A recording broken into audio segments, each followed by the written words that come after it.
अस्सलाम वालेकुम बच्चों, आज हम लोग डिस्कस करेंगे magnetic flux and magnetic flux density. तो ये दो टर्म हैं जो आज हम लोग डिस्कस करेंगे, इसको तवज्जो से सुने। सबसे पहली बात तो ये है कि मैग्नेटिक फ्लक्स को सिंबल φb से रिप्रेजेंट किया जाता है। मैग्नेटिक फ्लक्स और इलेक्ट्रिक फ्लक्स में फ़र्क ये होता है कि इलेक्ट्रिक फ्लक्स में इलेक्ट्रिक फील्ड होता है और मैग्नेटिक फ्लक्स में मैग्नेटिक फील्ड होता है। डेफिनेशन इसकी ये है, the number of magnetic lines of field passing through unit area. किसी भी यूनिट एरिया में से जितनी ज़्यादा फील्ड की लाइनें पास होंगी उतना मैग्नेटिक फ्लक्स ज़्यादा होगा। जबकि इससे पहले हमने चैप्टर नंबर 12 में इलेक्ट्रिक फ्लक्स को इस तरह से डिफ़ाइन किया था, the number of electric lines of field passing through unit area. अगर यूनिट एरिया में से जितनी ज़्यादा इलेक्ट्रिक फील्ड की लाइनें पास होंगी तो वो इलेक्ट्रिक फ्लक्स होगा, लेकिन यूनिट एरिया में से जितनी ज़्यादा मैग्नेटिक फील्ड की लाइनें पास होंगी तो वो मैग्नेटिक फ्लक्स होगा। मैग्नेटिक फ्लक्स का सिंबल φb होता है, जबकि इलेक्ट्रिक फ्लक्स का सिंबल φe होता है। तो यहाँ पर जो मैग्नेटिक फ्लक्स है उसको हमने सिंबल φb से रिप्रेजेंट किया है। एक डेफिनेशन तो ये होगी, हम एक और तरह से भी डिफाइन कर सकते हैं। डेफिनेशन इसकी यूँ भी लिखी जा सकती है, the dot product of magnetic field b and area a। Magnetic field को बच्चों b से रिप्रेजेंट करते हैं और एरिया a का जो डॉट प्रोडक्ट होगा वो भी मैग्नेटिक फ्लक्स के बराबर होगा। तो φb जो है that is equal to b dot a। Magnetic field b और एरिया का जो डॉट प्रोडक्ट होगा वो मैग्नेटिक फ्लक्स φb के बराबर होगा। यहाँ पर याद रखें, मैग्नेटिक फील्ड भी वेक्टर है, एरिया भी वेक्टर है। एरिया वैसे तो स्केलर है, लेकिन एरिया की डायरेक्शन के नॉर्मल में यानी कि परपेंडिकुलर में जब हम यूनिट वेक्टर लगाते हैं तो वो वेक्टर एरिया बन जाता है। तो यहाँ पर एरिया वेक्टर एरिया लेना है।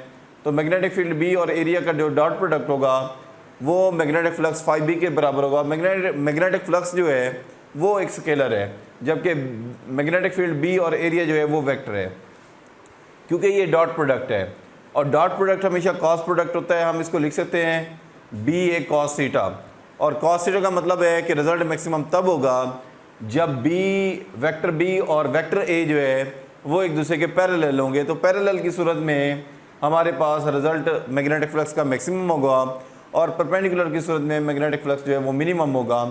याद रखें, मैग्नेटिक फ्लक्स जो है वो स्केलर क्वांटिटी है, ये मैंने पहले बताया। b और a दोनों वेक्टर हैं, लेकिन φb जो है वो स्केलर है। इसके बाद हम यूनिट की बात करते हैं। मैग्नेटिक फील्ड जो है उसकी यूनिट होती है टेस्ला और एरिया की यूनिट होती है मीटर स्क्वायर। तो हमारे पास मैग्नेटिक फ्लक्स की एक यूनिट बनी टेस्ला मीटर स्क्वायर। तो मैग्नेटिक फ्लक्स की एक यूनिट हमारे पास बन गई टेस्ला मीटर स्क्वायर। अब टेस्ला बराबर होता है Newton per ampere per metre के, और मीटर स्क्वायर हमने एज इट इज़ लिखा। मीटर स्क्वायर और पर मीटर को हमने सॉल्व किया तो मीटर बच गया। तो हमारे पास मैग्नेटिक फ्लक्स की एक यूनिट तो टेस्ला मीटर स्क्वायर थी, दूसरी यूनिट जो है वो न्यूटन मीटर पर एम्पेयर बन गई, और न्यूटन मीटर पर एम्पेयर का दूसरा नाम होता है वेबर। तो बच्चों याद रखें, मैग्नेटिक फ्लक्स की तीन यूनिट्स आप तीनों को इस तरह से ले सकते हैं, टेस्ला मीटर स्क्वायर भी कह सकते हैं, न्यूटन मीटर पर एम्पेयर भी कह सकते हैं और वेबर भी कह सकते हैं। तो ये तीनों की तीनों मैग्नेटिक फ्लक्स की यूनिट हैं और ये बोर्ड के पेपर में एमसीक्यूज वगैरह में आ चुकी हैं।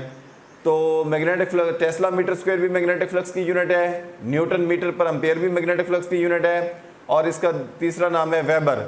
वेबर जो है ये भी मैग्नेटिक फ्लक्स की यूनिट है। अगर तो मैग्नेटिक फील्ड b और एरिया के दरमियान में कोई एंगल होगा, उस सूरत में तो आप ये फार्मूला अप्लाई करेंगे या ये वाला फार्मूला अप्लाई करेंगे जिसमें कॉस थीटा आता है, डिपेंड करता है एंगल क्या है। और मैक्सिमम की जो हम बात कर रहे थे, क्योंकि मैंने यहाँ पर बताया कि यहाँ पर आता है कॉस थीटा, क्योंकि कॉस 0 1 होता है, यानी कि 0 के एंगल पे कॉस का रिजल्ट मैक्सिमम होगा, क्योंकि कॉस 0 के साथ सबसे बड़ा रिजल्ट देता है 1 देता है, इसके अलावा 1 से छोटी वैल्यू आती है। तो हमारे पास ये यहाँ पर अगर आप देखें, यहाँ पर मैग्नेटिक फ्लक्स मैक्सिमम है। क्यों मैक्सिमम है? क्योंकि एरिया की डायरेक्शन और मैग्नेटिक फील्ड b एक दूसरे के पैरेलल है, और कॉस थीटा भी पैरेलल के लिए मैक्सिमम रिजल्ट देता है। तो मैंने जैसे बताया कि डॉट प्रोडक्ट पैरेलल के लिए होता है और क्रॉस प्रोडक्ट परपेंडिकुलर के लिए होता है।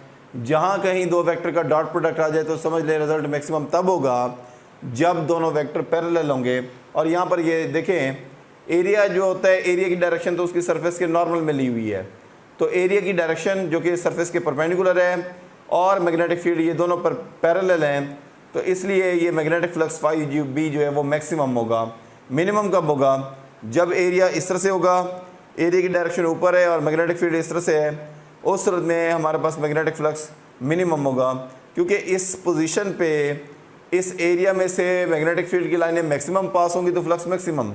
इस पोजीशन पे जिसमें एरिया की डायरेक्शन परपेंडिकुलर है, मैग्नेटिक फ्लक्स की फील्ड की लाइनें इसमें से पास नहीं होगी एरिया में से, तो ज़ाहिर है मैग्नेटिक फ्लक्स जो है वो इस केस में मिनिमम होगा। तो ये बच्चों हमारे पास था मैग्नेटिक फ्लक्स। इसके बाद हमारे पास है magnetic flux density. Magnetic flux density को मैग्नेटिक इंडक्शन भी कहते हैं, और ये असल में वही चीज़ बन जाता है जो कि मैग्नेटिक फील्ड होता है। फ्लक्स डेंसिटी जो है वो magnetic flux per unit area को कहते हैं। हम इसको डिफाइन यूँ करेंगे, the magnetic flux per unit area is called magnetic flux density. Magnetic flux per unit area को फ्लक्स डेंसिटी कहते हैं या मैग्नेटिक फ्लक्स डेंसिटी कहते हैं। अब मैग्नेटिक फ्लक्स डेंसिटी वही चीज़ बनती है जो कि मैग्नेटिक फील्ड होता है। कैसे? मैग्नेटिक फ्लक्स बराबर बी और ए का प्रोडक्ट होता है डिवाइड बाय एरिया, एरिया से कैंसिल हो जाएगा तो मैग्नेटिक फील्ड बचेगा। तो बच्चों याद रखें, मैग्नेटिक फ्लक्स डेंसिटी वही चीज़ होती है जो कि मैग्नेटिक फील्ड बी होता है। यूनिट इसकी क्या होगी? मैग्नेटिक फ्लक्स की यूनिट होती है वेबर, एरिया की यूनिट होती है मीटर स्क्वायर। तो एक यूनिट तो बच गई, बन गई वेबर पर मीटर स्क्वायर। अब वेबर किसके बराबर है? वेबर की हमने यहाँ पर ये लिखा है, वेबर बराबर होता है न्यूटन मीटर पर एम्पेयर के। तो न्यूटन मीटर पर एम्पेयर हमने यहाँ पर लिखा है, और एरिया की यूनिट मीटर स्क्वायर होती है। तो इसको इन दोनों को सॉल्व करें, इन दोनों को, तो हमारे पास ये पर मीटर बचेगा। न्यूटन पर मीटर पर एम्पेयर जो है ये हमारे पास दूसरी यूनिट बन गई।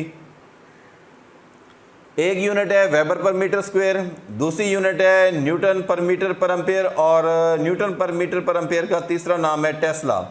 तो टेस्ला तो मैग्नेटिक फील्ड की भी यूनिट होती है और मैग्नेटिक फ्लक्स डेंसिटी की भी यूनिट है। तो वेबर पर मीटर स्क्वायर, न्यूटन पर मीटर पर एम्पेयर और टेस्ला जो है, ये तीनों हमारे पास मैग्नेटिक फ्लक्स डेंसिटी या मैग्नेटिक इंडक्शन की जो है वो यूनिट है।